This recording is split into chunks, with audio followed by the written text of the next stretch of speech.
Donc, mesdames, mesdemoiselles et messieurs, après ces 3 visioconférences pour cause de coronavirus, donc j'ai le plaisir de me présenter devant vous et affronter aussi les risques de la coronavirus que les risques d'une grève de la SNCF. Et donc, j'ai le plaisir de venir de Bordeaux pour vous parler, pour débattre avec vous le sujet vraiment délicat du choix entre la FIV et la chirurgie en cas d'infertilité liée à l'endométriose. Et c'est un sujet qui a été déjà abordé par les professeurs Falcone et Pellissier. Et je voudrais dès le départ souligner que la chirurgie, si on propose la chirurgie, il faut juste faire attention que la chirurgie, pour que vraiment ça mérite de la faire à la place de la FIV, il faudrait que la chirurgie augmente le taux de grossesse naturelle et que soit augmente, soit au moins ne diminue pas le taux de FIV lorsque la FIV est faite après la chirurgie. Ou alors, pour être plus compliqué, il faudrait que l'augmentation de la probabilité de grossesse naturelle soit plus importante que la diminution de chances de grossesse en FIV si la chirurgie est faite. En plus, bien sûr, la chirurgie va apporter une amélioration de la qualité de vie et des douleurs, et ça a été déjà démontré par de multiples études. Maintenant, je vais répéter ce que le professeur Falcone a dit, que lorsque nous avons une endométriose minime, donc modérée, nous pouvons faire la chirurgie parce qu'il y a une étude randomisée canadienne qui a montré que les femmes qui ont une chirurgie de l'endométriose modérée à la place d'une cystoscopie d'exploration ont une meilleure probabilité de grossesse spontanée. Ces résultats n'ont pas été confirmés par une étude italienne, mais lorsqu'on a mis ensemble les résultats des 2 études randomisées, vu que l'étude canadienne était plus importante, la méta-analyse a conclu à l'intérêt d'une chirurgie de l'endométriose superficielle pour augmenter le taux de grossesse naturelle. En plus, lorsque vous faites une chirurgie de l'endométriose superficielle ou minime, c'est quand même peu probable que vous altérez les résultats d'une fécondation in vitro lorsque la fécondation in vitro est nécessaire pour une infertilité d'autres raisons. Donc, je dirais plutôt oui à la chirurgie chez les femmes infertiles avec une endométriose minime ou modérée. C'est tout à fait différent pour les endométriomes ovariens, parce qu'il a été dit, la chirurgie des endométriomes ovariens peut altérer la réserve ovarienne, peut réduire le volume de l'ovaire restant, et surtout lorsqu'on fait une kystectomie. Parce que lorsqu'on fait une kystectomie, il faut savoir que les endométriomes sont quand même des kystes des ovaires très particuliers, qui ne ressemblent pas du tout aux autres kystes bénins de l'ovaire, parce qu'il n'y a pas de plan de clivage histologique. Bon, s'il n'y a pas de plan de clivage histologique, vous ne pouvez pas trouver un plan de clivage chirurgical. Donc, quand vous faites un stripping, toujours le plan de clivage va se faire à l'intérieur du parenchyme ovarien, donc vous allez perdre du parenchyme ovarien. Et j'étais parmi les premiers à prendre conscience de ça et à arrêter complètement de réaliser des kystectomies chez les femmes qui souhaitaient une grossesse, et ça, il y a déjà 11 ans. Et j'ai essayé de faire d'autres choses que j'ai considérées plus conservatrices, comme la chirurgie à l'ablation à énergie plasma, ou sclérothérapie, ou simple drainage. Donc, il faut toujours prendre en compte la possibilité de faire autre chose que la kystectomie chez les femmes qui souhaitent une grossesse, lorsqu'elles ont des endométriomes ovariens.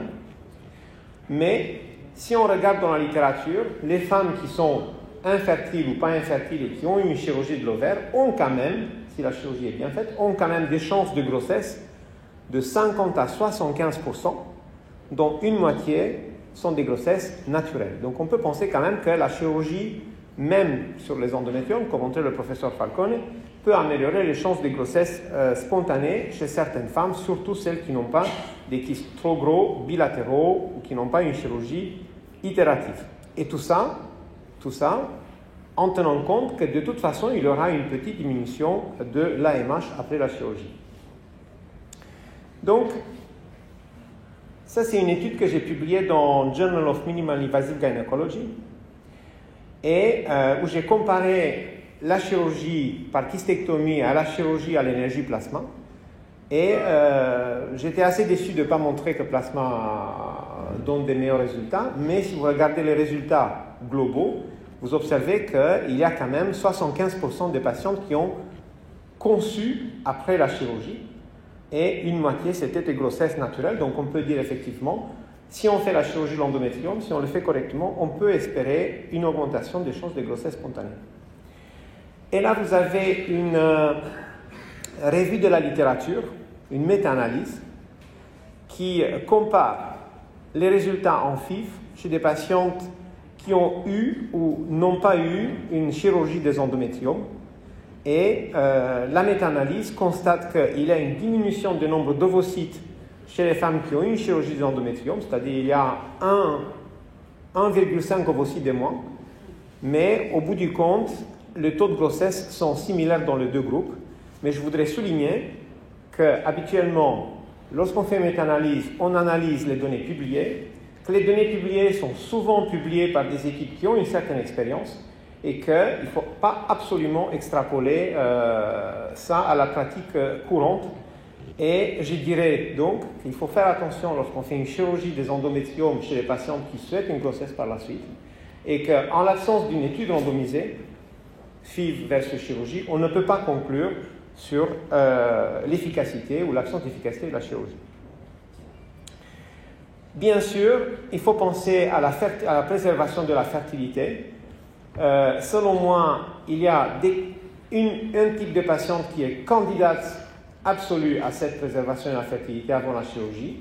Ce sont des patientes qui sont jeunes, qui sont seules ou qui ne souhaitent pas une grossesse tout de suite, donc chez qui la FIV n'a pas à avoir lieu, qui ont une réserve normale ou très peu abaissée pour avoir les ovocytes après une seule stimulation, qui ont des endométriomes dont la chirurgie est quand même très risquée, c'est-à-dire des endométriomes bilatéraux ou très larges ou qui ont été déjà opérés, et surtout, bien sûr, les femmes qui ne sont pas très douloureuses ou chez qui l'hyperstimulation n'est pas très très douloureuse, voire n'est pas dangereuse, parce que si vous avez une femme en subocclusion et vous lui faites une stimulation, vous pouvez très facilement la mettre en occlusion. J'en ai opéré plein de patientes comme ça.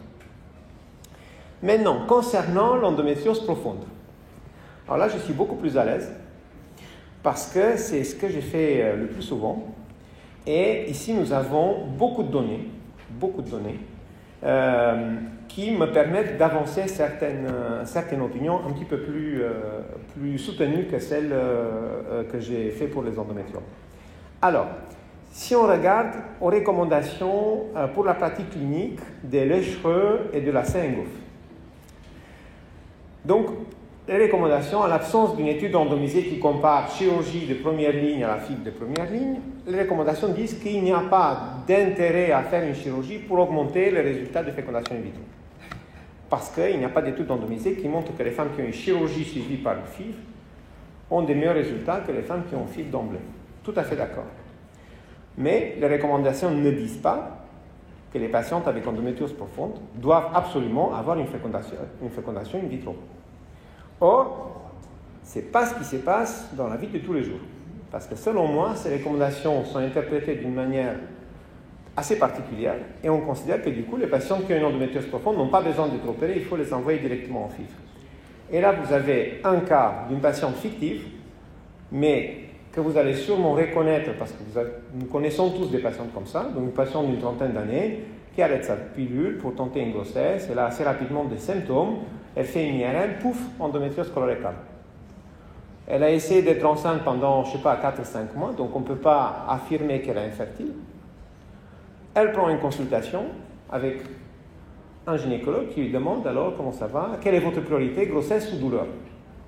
La patiente qui a eu le temps de faire un petit peu d'internet, voir que l'endométriose peut entraîner une fertilité, bien sûr qu'elle va mettre la grossesse en premier, elle va choisir la grossesse et alors la réponse va être bien sûr, si vous mettez comme priorité la grossesse, il faut faire une FIV. Et après, on verra. Or, déjà, la question me semble vicieuse, parce que si vous lui faites choisir douleur ou FIV ou grossesse, signifie qu'elle ne peut pas avoir les deux, ce qui est faux, parce qu'elle peut avoir les deux, si elle a la chirurgie. Et surtout, vous lui collez tout de suite l'étiquette d'infertile, quand probablement elle n'est pas forcément. C'est-à-dire, elle ira en fécondation in vitro, et comme il ira en fécondation in vitro, elle va être étiquetée comme infertile. Alors, regardons un petit peu, si la patiente va plus loin et vous demande, mais alors quelles sont mes chances d'avoir une grossesse si je fais FIV ou si je vais en chirurgie, ben, on peut lui répondre en regardant les données de la littérature. Et là, si la patiente a une FIV en première, c'est-à-dire pas de chirurgie, Émile Daraï, ici à ma droite, va nous dire que l'étude conduite par Louis et Marcos Ballester et publiée en 2012 montre que les femmes qui ont une FIV avec une grossesse, avec une endométriose correcta en place, ont une chance de grossesse qui peut monter jusqu'à 68% si elles font 3 cycles de FIV. Mais si on regarde, ça c'est l'estimation, 68%, mais si on regarde ce qui s'est passé dans cette cohorte de 75 patientes, on constate qu'au bout du compte, 43% avaient une grossesse et 32% avaient accouché. Mais on a pu estimer, parce que voilà, on a fait l'étude comme il faut, on a pu estimer que si tout le monde allait jusqu'à 3 FIV, mais on pourrait espérer 68%. Donc vous pouvez répondre, vous gardez votre endométriose, vous faites la FIV, vous allez avoir une grossesse peut-être dans 68% si vous faites 3 cycles. Qu'est-ce qui se passe maintenant si elle a une chirurgie? Et là, je peux lui répondre parce que j'ai fait moi aussi une étude où Émile Daraï a participé d'ailleurs. C'était une étude randomisée sur des patients qui avaient endométriose correctale où nous avons randomisé les patientes entre un type de chirurgie, la résection correctale, et un autre type de chirurgie plus conservateur, shaving ou exérèse discoïde. Mais ces patientes qui avaient d'emblée une chirurgie, elles ont été suivies 5 ans, 7 ans, maintenant on est à 7 ans. Donc du coup, on a pu voir ce qui se passe avec celles qui ont souhaité une grossesse. Eh bien que ces femmes soient infertiles dans 63% des cas, nous avons constaté 81% de grossesses à 4 ans, dont 57% étaient spontanées, naturelles. Et si on se rappelle que le titre de ma présentation est la chirurgie chez les femmes infertiles avec endométriose, on va regarder uniquement les femmes infertiles dans cette étude. On constate qu'elles aussi, dans 75% des cas, elles sont enceintes avec 53% de conception naturelle. C'est-à-dire plus d'une moitié n'ont pas eu besoin de FIV après la chirurgie pour concevoir. Fort heureusement, nous avons aussi 2 études comparatives où les patientes ont soit chirurgie, soit fécondation in vitro. Malheureusement, aucune des 2 études n'est randomisée. Parce que si au moins une était randomisée, on ne discuterait plus aujourd'hui ce qu'il faut faire parce qu'on aurait eu déjà le résultat. Alors, la première étude a été publiée par une équipe de Sao Paulo où les femmes pouvaient choisir FIV ou chirurgie. Donc déjà, nous avons un biais parce qu'on ne sait plus si les femmes sont vraiment comparables dans les 2 groupes. Mais les auteurs ont constaté que les femmes qui avaient une chirurgie suivie par FIV étaient enceintes plus souvent que celles qui avaient FIV avec la lésion non opérée, c'est-à-dire 41% versus 24%. Mais si on lit bien l'étude, on voit que les auteurs ont éliminé toutes les femmes qui ont été enceintes spontanément. Et alors, moi, je vais passer un coup de fil parce que je les connais et je vais demander de regarder le nombre des patientes et qui ont été enceintes spontanément, soit après la chirurgie, soit en attendant la FIV. Eh bien là, nous avons 8% ou 9% dans le groupe non opéré, ce qui est très concordant avec la revue de la littérature, parce qu'une femme avec une endométriose stade 3 ou 4 a quand même 10% de chance d'être enceinte naturellement, sans qu'on fasse quoi que ce soit. Donc ici, 9%, c'est concordant. Par contre, les femmes qui ont été opérées ont été enceintes dans 21% des cas, naturellement. Et si on met ensemble grossesse naturelle plus grossesse FIV, on a une différence qui est d'à peu près 20% entre les 2 bras.